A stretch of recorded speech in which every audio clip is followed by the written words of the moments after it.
Friday Q&A. As always, a massive thank you to everybody who submitted a question for this week's video. If you would like me to answer one of your questions on an upcoming Q&A, just drop it in the comments section below. I am just about to leave for the UK. I'm going to be playing at Edinburgh Fringe with Bernie Dieter's Club Cabaret for most of August. So if you happen to be in or around Edinburgh, please come out and see the show. It is an amazing mix of circus and live music. I think you'll all love it. I'm super excited to be out on the road and just super excited to be playing at Edinburgh Fringe. It is such a monumental cultural event, and I'm also looking forward to being able to check out so many other acts and hopefully catch up with so many of you as well. Now, because I'm going to be away, doesn't mean that the YouTube machine is not going to keep getting fed. I have spent the last month basically scheduling videos all the way through till the middle of September. So the show runs for 3.5 weeks. Then my wife and I are taking some time off to go on a bit of a holiday, which I'm massively excited about.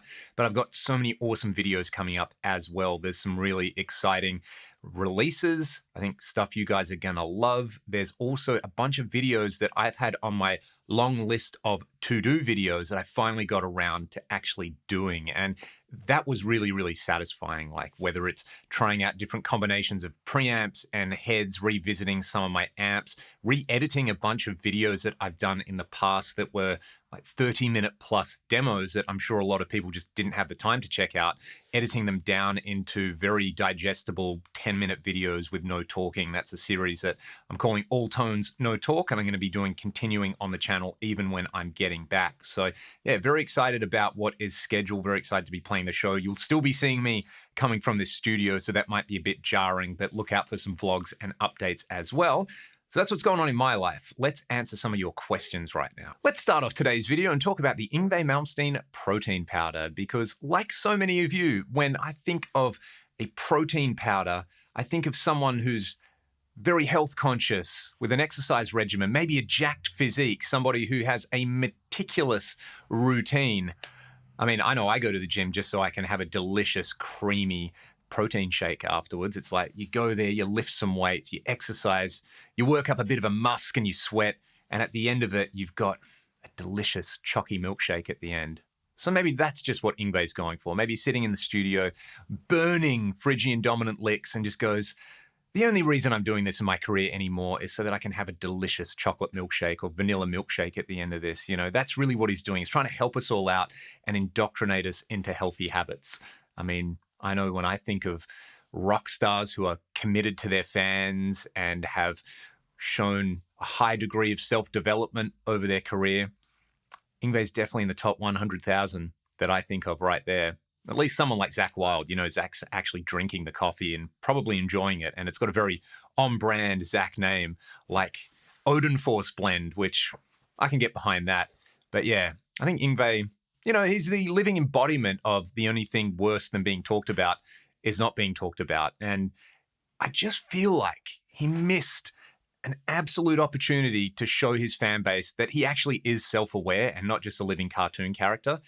And he could have put out a jelly donut flavor protein powder. That would have sold even better. Moving right along, what Superstrats could I recommend to someone who's looking in the low to mid price bracket? A couple come to mind immediately, because when I think of Superstrat, I basically think of 3 guitars or 3 brands. I think of Charvel Jackson, I think of Ibanez, and I think about actually just taking a standard Strat and modding it. So in the Charvel Jackson category, I think the current Charvels that are out there, the San Dimas and the SoCals, are fantastic guitars at their price point. If you want something with a Floyd Rose on there, you want something with humbuckers, if you want that kind of no-nonsense, sleek Superstrat look, that is a fantastic place to start. And I know in Australia, the price point on those new is around the $1,300 to $1,500 range. So what, like $799 US or something like that. Furthermore, they look the part. Again, they sound good, they play good. Friend of the channel and podcast host Troy Nababan has a fantastic Charvel that he uses for a lot of gigs. And every time I play that guitar, you know, it kind of makes you want to shred, which I think is really important. And in that makes you want to shred category, I have to suggest Ibanez as well. My personal choice would probably be an RG550 Genesis. If you can find one new in your price range, that would be awesome. Otherwise, have a hunt around used, because they are really well put together guitars. Again, I play one of those and I feel like I just play 5 to 10% faster when I play that guitar. It's got the wizard neck. It's got all the appointments. And most importantly, it's got the outrageous colors on there. The other route you could go would just be to buy something like a Fender Player Strat and see how you roll with it, because I think the Fender Player 2s in particular are fantastic guitars straight out of the box. Get it set up, put your preferred gauge of strings on there. If you don't like the bridge humbucker, spend $80 to $100 and get a Seymour Duncan or a Damasio and pop that in there. Same thing, it's one of those things where those guitars really are designed to be modded. And I feel like that's very true to the tradition of a Superstrat, you know, in the sort of Van Halen mold, where you take an existing off-the-shelf guitar that doesn't really meet your desires or specifications, and you just keep tweaking it until you get what you want. So yeah, I'd say something like the Shavels that are out there in your price range, the Fender Player 2s or the Ibanez RG Genesis, or if you really want to go full Gambale, the S series. How about a bit of love for Joe Perry and Brad Whitford of Aerosmith on the channel? Would I consider doing an Aerosmith 5 killer riffs? I think that is a fantastic idea. Aerosmith were one of those bands to me that are like a missing link. You know, if you're into Led Zeppelin, then you're probably going to like Aerosmith, because in a lot of ways they were the American Zeppelin. If you like Guns N' Roses and 80s Whitesnake, you're probably going to like Aerosmith, because Aerosmith bridged that gap and they were very successful in the 70s and the 80s and in the 90s as well. Watching that Black Sabbath farewell concert, Steven Tyler still sounds fantastic as well. I'm sure it's a case where they've had to retire because he probably can't do 2 hours a night of that, but for 2 songs, that was a mighty impressive performance. I think they're just one of those bands that, you know, if you like rock music, you're going to like Aerosmith. So please let me know what riffs or what songs I should cover on an Aerosmith 5 Killer Riffs episode, and that's going to go on the list somewhere towards the top when I get back from tour. Have I ever used a PA speaker instead of some studio monitors at home with my digital modeler? Yes, I have definitely done that quite a bit over the years. I've definitely used that a lot for rehearsals. Sometimes you get into a rehearsal space, there's a big sign saying no keyboards or modelers through the PA, but they might have a dedicated fallback speaker on there. So that generally works pretty well, especially when you're playing loud. That is why I have the Red Sound MF10s and I carry them around locally with me just in case the monitors absolutely suck. Those MF10s are really cool because they double up as a small PA as well. And Ryan and I have done a lot of gigs as a duo using those as PA speakers. I think they sound really nice, but also for just rehearsing at home. You know, if you're playing with a loud enough drummer and you don't want to pull the 4x12s out, it generally gets the job done. In my opinion, it's never the most amazing experience, and I think I much prefer playing through studio monitors at home just because they are a lot more accurate and true to the source. It doesn't mean that you're necessarily going to like them more or less in that case. So yeah, I think you can definitely get some very usable tones. I wouldn't necessarily use them if I was mixing or I wanted to dial in sounds for a specific, you know, gig or anything I was doing recording wise, but you know, they're loud. Loud is more good. Okay, I'm going to coin a new term for this question. I'm going to call it guitar store brain. And we've all had guitar store brain before. Does it happen to me? Yes, it still happens. When you walk into a guitar store and there's so many amazing guitars on the wall and amps in the corner, and your brain just kind of goes to mush and suddenly you're like a kid in a candy store. I think the last time that happened to me was the last time I went to the States and got to go back to Norman's Rare Guitars. I went to Norm's the very first year I went to the States. It was one of the first places I ever went to there, and I bought my PRS mirror and my jazz bass. In fact, the jazz bass that you can see hanging on the wall right there, they were really, really cool to us as well. Got to meet Norm. They gave us some free t-shirts. It was just an amazing experience for like a 23-year-old kid from Perth walking straight into LA and into Norman's and just being googly-eyed, going in there again and just seeing all the stuff, like all the stuff. I got guitar store brain again, and they were filming an episode of their YouTube show in there. I was there with my buddies, Michael Nielsen and Michael Torren. Shout out to both Mikes for showing me around the town. But yeah, that was amazing. Just, yeah, so much cool stuff. Another store that really, really did it for me was Tone Shop Guitars, I believe they're called, in Dallas, Texas.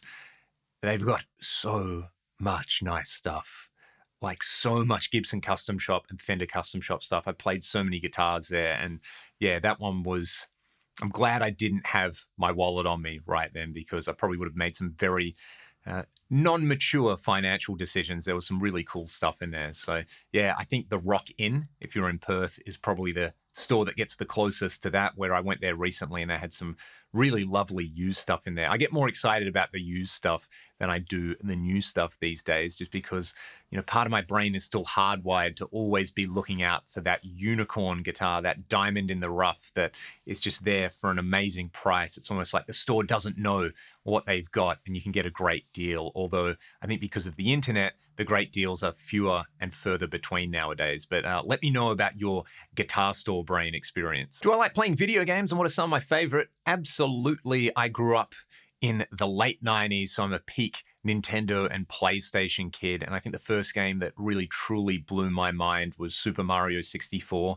And not long after that, The Legend of Zelda Ocarina of Time and Majora's Mask. I recently replayed those, and they're just beautiful. They're just beautiful works of art. They really transcend that idea of just a simple video game. So very much into those sort of titles. I've got the Nintendo Switch 2 now. I'm actually just downloading a bunch of content onto that, and I'm going to replay Tears of the Kingdom, hopefully at more than 20 frames per second in nice HD. I'll take that with me on tour so I can kill some time on the very long flights that I have to go on. So I'm very excited about that. A couple of other favorite games over the years. I played the original Half-Life on PC, and I got to the second last boss, and then I just kind of never got around to finishing it, but that was an amazing experience.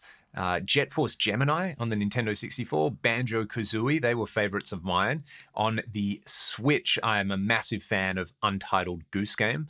That's just got one of the best premises ever. Like, just walk around being loud and annoying in the game. That's like my life, but I get to play as a goose. Furthermore, video game music is just amazing. Like, there's so many great productions and so many great tunes being written for video games. I feel like these days, if you actually want to make some money writing music, rather than join a band, you should get into trying to write video game music. And that's my piece of advice, career advice for all you kids watching. Play your video games, pay careful attention to the music, learn how to do it. How long does it generally take Ragdoll to record and release a song? It varies massively. For example, the Rewind Your Mind single we did in a day at the studio. We just booked a day at the studio, tracked everything. It went off to get mixed and mastered, and then we put it out. Our Here Today EP we did in 3 weeks in 2012, because in February 2012, we got asked to go and play a festival in the States that was happening in May. So between February and May, we said, we've only got an EP of music out. Wouldn't it be great if we had some more music, 1, to play, and 2, to put out and sell to people, so that when we're on tour, we're not bleeding and hemorrhaging massive amounts of money. We still bled and hemorrhaged massive amounts of money because a bunch of 20-year-olds in the States for the first time. That was a very, very good time. The Back to Zero album probably took 6 weeks or something like that. And then we recorded a bunch of music at the end of 2018. I think we tracked 7 songs, and we've only released 3 of them so far. So some of them have been sitting around with drums, guitars, and bass recorded. The vocals are finished. We just kind of need to get in and do them. So yeah, you could say anywhere from 1 day to 7 years or something like that. It really, really does depend on the context. And, the last, say, 5 years have been absolutely crazy for so many reasons. But from 2011, when we released our first EP, to now, the industry has transformed beyond belief. It used to be that you could print 1,000 CDs as an independent band and expect to sell them just by playing local shows. Whereas now, you print 10 CDs, you'd be lucky to give them away to anyone who even owns a CD player. And, streaming has massively upended everything. There's a reason that so many of us now have YouTube channels or go out and do gigs like the gig I'm about to do with the Circus and Cabaret show, where being in a band and sort of, sleeping in a van, sleeping on people's floors, being in your early 20s where you can deal with that, it's just not the same anymore. And I think you have to be a lot more strategic with the way you release music. I know our track Rust, when we released it, I put it out on my YouTube channel. It got loads of hits. I play that all the time in videos, and probably as many people know that tune from hearing me play it as from having seen us play it live or streaming it. It's such a fun song to go out and play, and I am looking forward to finishing some of those songs that we've had sitting around. But again, it's just a different world from when I started doing this, and that's probably why all these things have changed so much. That is it for this week's Q&A. As always, if you want me to answer your questions on the next Q&A, drop them in the comment section below. If you want to support what I do directly, there's links to the music that I make with my band Ragdoll. There's links to my Patreon, and you can even get yourself some free stuff. Just check the video description. Have a great weekend. Be good to one another, and I'll see you next time.